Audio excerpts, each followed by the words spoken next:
December for London's West End usually means packed theatres and pantomimes. The coronavirus pandemic has changed this, with the West End's panto scene hit hard.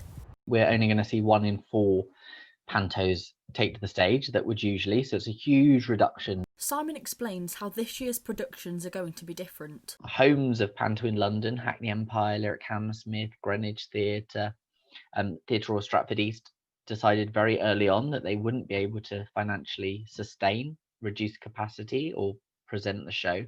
So there's a skew towards adult and alternative pantos this year. They've got to be pared down, they can't have as many casts, there's got to be social distancing. And it's not just theatres producing these pantos that have been affected. Cara Jones starred as Cinderella at Norwich Theatre Royal in their 2019 panto.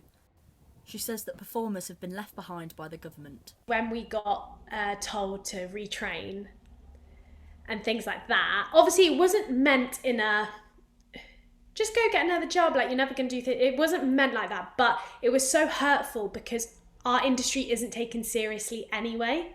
Chris Howell agrees with Cara.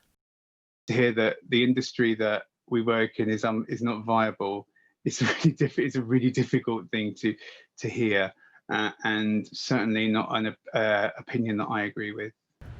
Chris is currently working with Kudos Theatre Productions on their London Palladium show.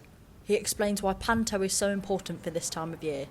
Christmas is a time for family and friends and sharing and laughter and love, and I think that every pantomime has elements of all of those things, you know. What do performers make of online pantomime productions?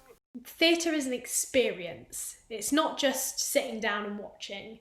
It's the like coming up to the theatre and you see like the big lights and going into the theatre bar, like just all of it. It's the whole thing is an experience. So I think it's amazing, but I hope we get back to normality in the sense of pantomimes because they are such an important part of that Christmas British culture. So what can be done to support pantomimes and performers during this difficult time? Simon says that there are things the public can do to help. Next year's panto season has the support that is there. We've seen the Cultural Recovery Fund work and it's worked well, but a lot of people didn't think that they were eligible, so didn't apply.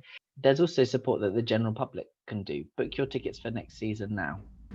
With vaccines now being administered across the UK, the pantomime industry can hope for a normal season in winter 2021. Olivia Preston, City News.